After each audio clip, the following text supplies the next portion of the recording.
Bueno, chicos, bienvenidos todos a la lección número 27. Esto ya casi se termina. Es la clase sobre dinámicas y expresiones musicales. Esta clase va a ser muy general porque estamos como en un curso muy básico de canto, ¿cierto? Por lo tanto, serán cosas muy sencillitas. No quiere decir que este sea un tema sencillo. Este es un tema de cuidado. Bueno, primero me gustaría hablarles un poquito sobre la historia del pentagrama. Alguna vez habíamos hablado de esto, pero eh, vamos a enfocar un poquito más, acercarnos. La primera persona que, que se tiene pues en la historia que utilizó algo parecido al pentagrama que se llama tetragrama, se llama Guido d'Arezzo. Él lo hizo desde el siglo X hasta el siglo XI, no se sabe con exactitud, pero ese es el rango o el periodo pues, de tiempo en el que vivió y le regaló a los músicos el tetragrama. Entonces es gracias a él que nosotros tenemos hoy en día el pentagrama. Entonces sí, eran 4 lineecitas. En esas 4 lineecitas habían como unos diamantes que se ponían en vez como de las bolitas que tenemos hoy en día como figura musical, sea redonda, blanca, negra, en fin. Más adelante se instauró, además de los diamantitos, ya las plicas, como las rayitas de arriba o hacia abajo, a un lado del diamante. Más adelante, Ugolino de Forlì fue quien le añadió la quinta línea. Y más adelante, en Francia, en el siglo XVI, lo que se hizo fue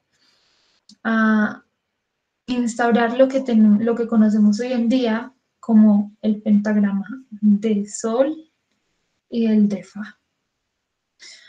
Entonces, antes lo que se hacía era juntar ambos o hacerlo también por separado, pero entonces se conocía como algo mucho más grande.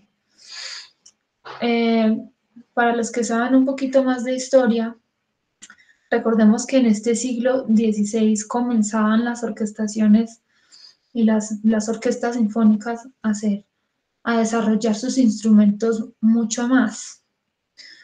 Entonces necesitaban más precisión a la hora de escribir las obras musicales en cuanto a expresiones, en cuanto a tempo, en cuanto a todo absolutamente.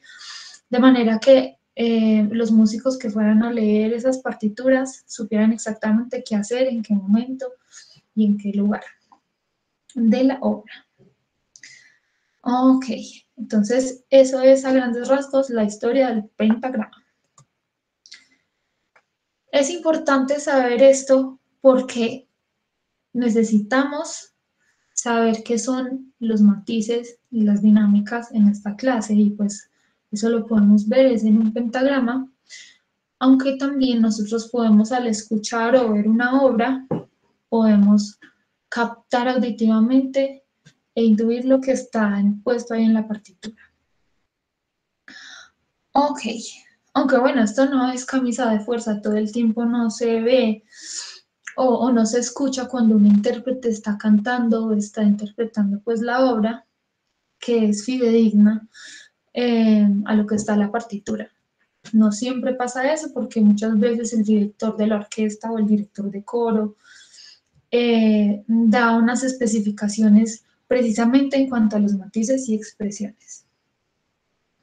Bueno, nos referimos a matices no en cuanto al color, sino en cuanto al grado de volumen y también al grado de velocidad. Entonces vamos a ver.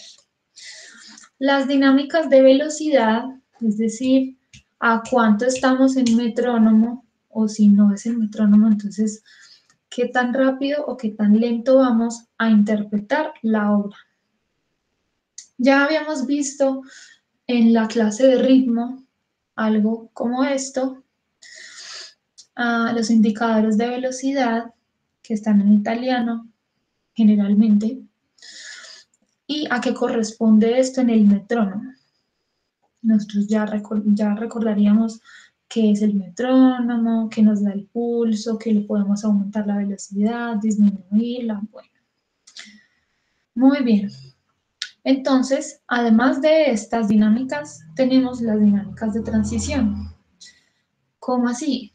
Si yo estoy en adagio en, de 66 a 76 bits por minuto, entonces, y si yo quiero ir a un andante o a un moderato, le tengo que poner en la partitura, o debería encontrar en la partitura, un acelerando.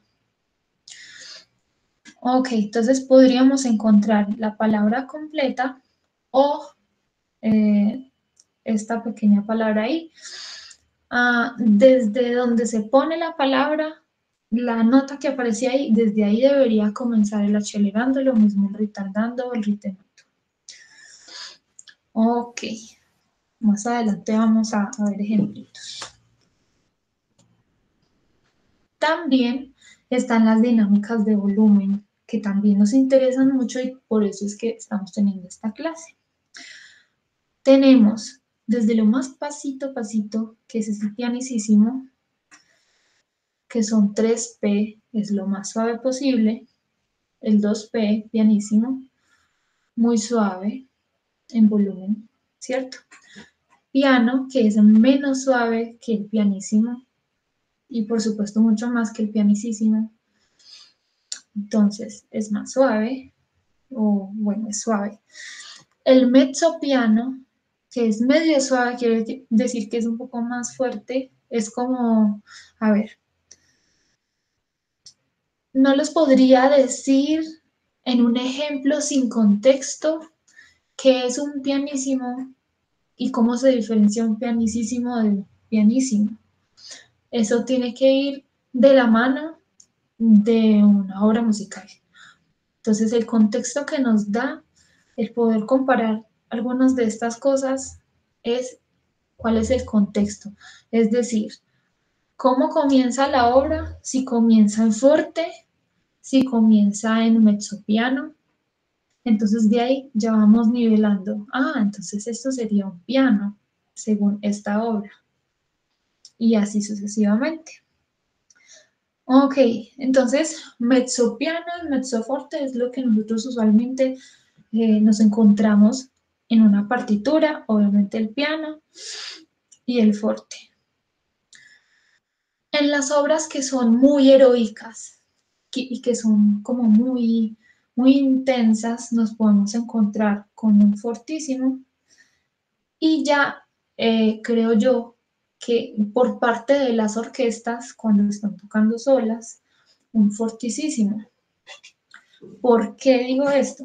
Porque cuando una orquesta está tocando y está, digámoslo así, que acompañando a un solista, no importa si es vocal, de piano, de violín o de cualquier otra cosa, pues el protagonista es el solista. Entonces la orquesta lo que tiene que hacer es disminuir a mezzo forte o a mezzo piano según cómo el intérprete pueda dar. Entonces se van nivelando los volúmenes. También esto depende de en qué auditorio se está tocando o en qué teatro o cuáles son las condiciones acústicas del recinto en el que se está interpretando la obra. Entonces todo esto depende siempre del contexto. Bueno. Ok, y también tenemos las dinámicas de transición.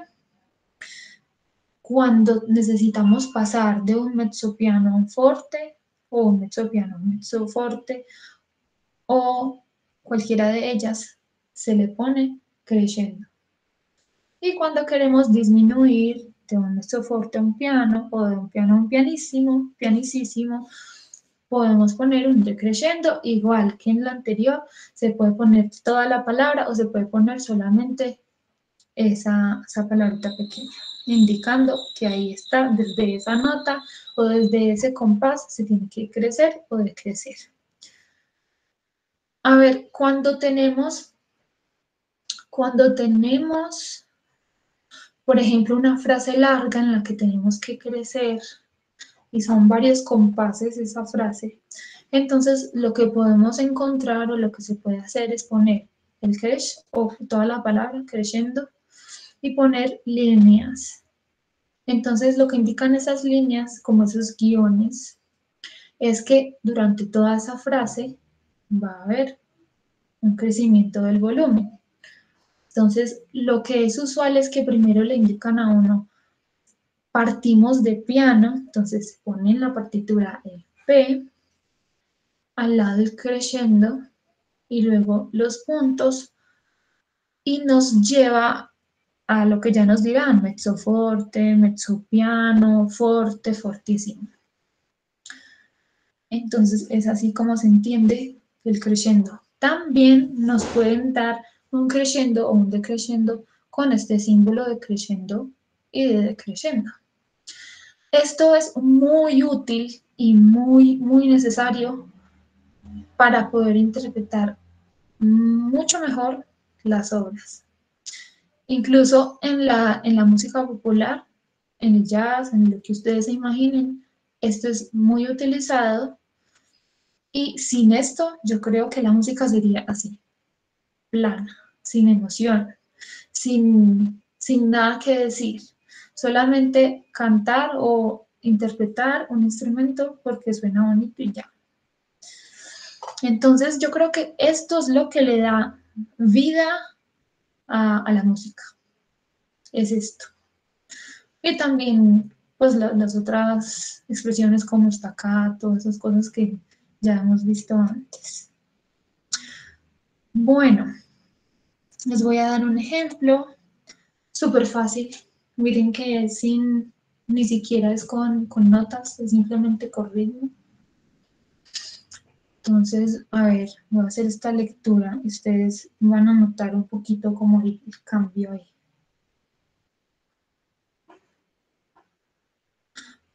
Pa, pa,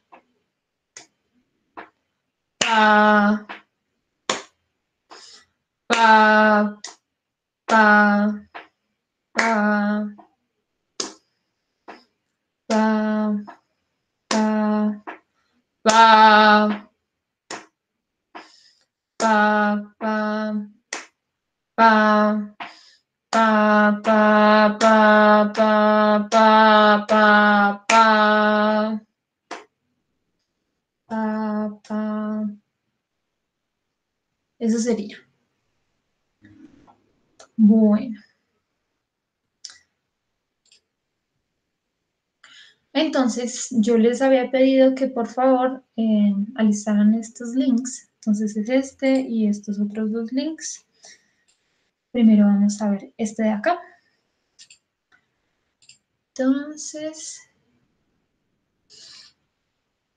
déjenme remitirlos a este de aquí.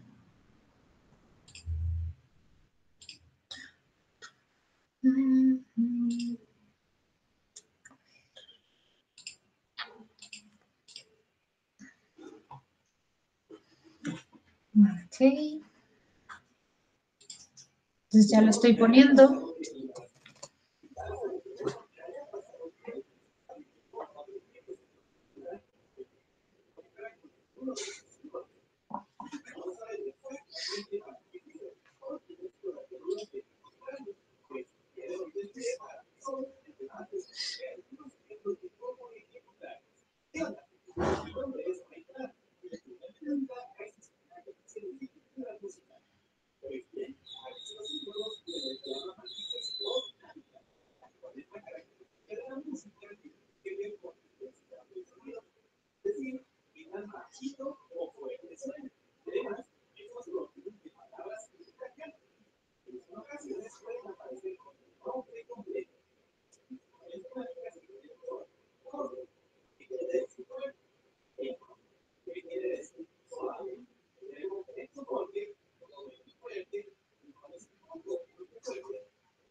No.